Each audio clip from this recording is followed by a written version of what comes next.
আলাইকুম। আজকে জালি কুমড়া রান্না করব আর মাছের দো পাইজো করব। আমি এখন এখানে মাছ মাখাইতেছি বাজির জন্য।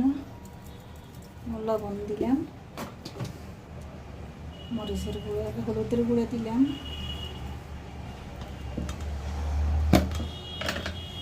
আর এখানে মরিচের গুঁড়া দিলাম, আর একটু রসুন বাটা দিলাম।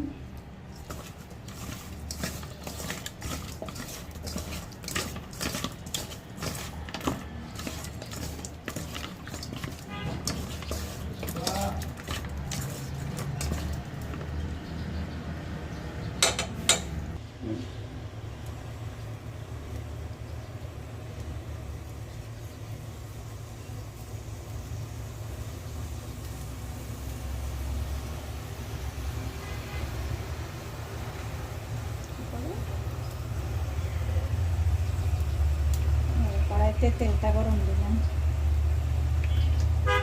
ভাজা করব।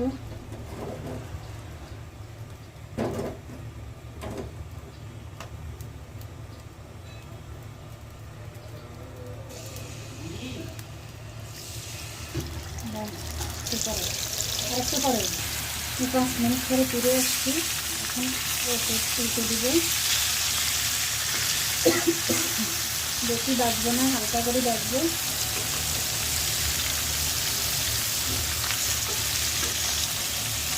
হোক, এবার মাছটা নামিয়ে নিলেন, হয়ে গেছে।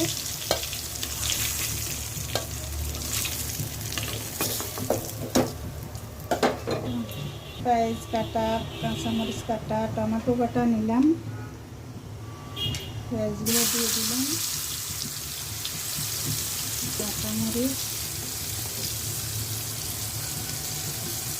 টমেটো আর একটু করে দিব। পেঁয়াজটা একটু ভাজা ভাজা হয়ে আছে।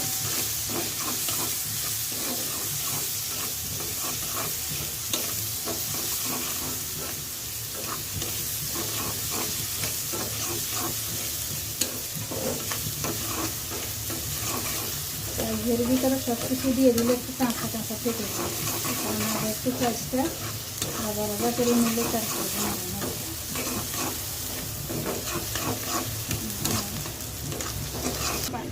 পেঁয়াজটা একটু ভাজা ভাজা হয়ে এসছে। এবারে এখানে আমি টমেটো দিলাম, একটু রসুন বাটা দিলাম, হলুদের গুঁড়া, মরিচের গুঁড়া, 1 চামচ মরিচের গুঁড়া, 1 চামচ জিরার গুঁড়া। এবার আমি এখানে একটু বাজবো, টমেটোটা একটু নরম হয়ে যায়।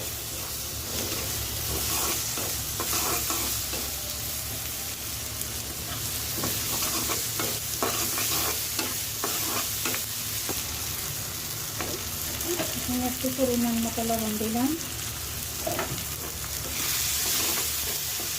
কষানোর জন্য হয়তো একটু পানি দিলাম।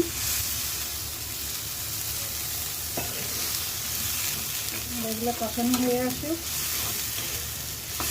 মাছটা কষানো হয়ে আসলে তারপরে পেঁয়াজটা মশলাটা কষানো হয়ে আসলে তারপরে আমার মশলাটা কষানো হয়ে গেছে। দেখুন তেলটা উপরে উঠে এসছে। মশলাটা আসলে যত কষাবেন ততই ভালো লাগে, রান্নাটা ভালো থাকে। টমাটোটাও গলে গেছে, পেঁয়াজটা নরম হয়ে গেছে, একটা সালাদটা নেই।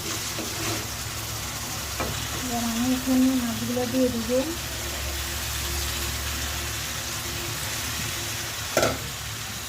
অল্প একটু পানি দিয়ে দিব।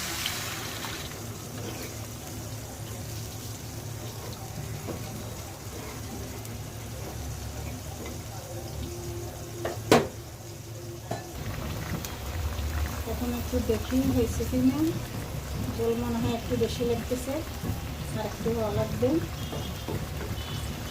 আর মনে হয় 2-3 মিনিট হইলে হয়ে যাবে। এখানে আমার মাছটা হয়ে গেছে। আবার আমি মাছটা নামাই নেব।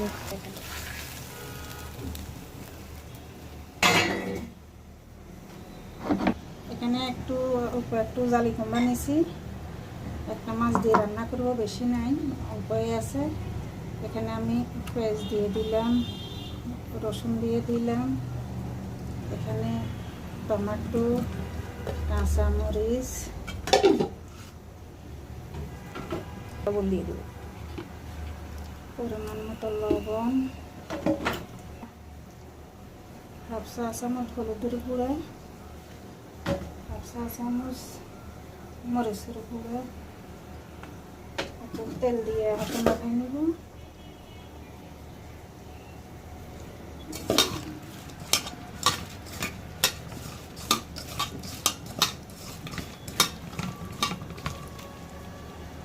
একটু পানি দিয়ে কষানোর জন্য দিব, এখানে একটু পানি দিয়ে কষানোর জন্য দিছি।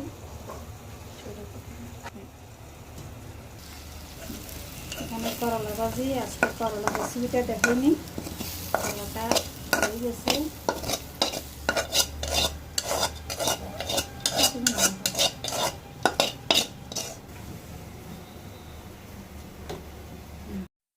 দেখেন আমার মশলাটা কষানো হয়ে আসছে, তেলটা উপরে উঠে গেছে। এবার আমি এখানে জালি কুমড়াটা দিয়ে দিব।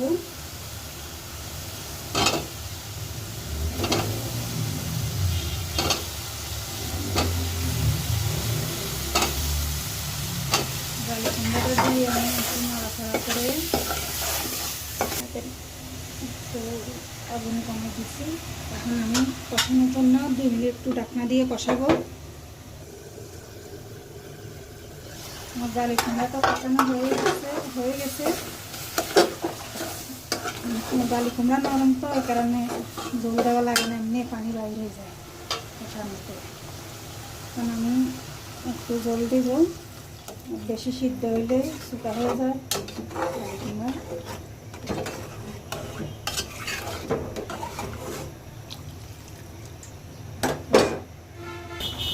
রান্নাটা মনে হয়ে আসছে, আর একটু জল কমো, তারপর নামাই নিব।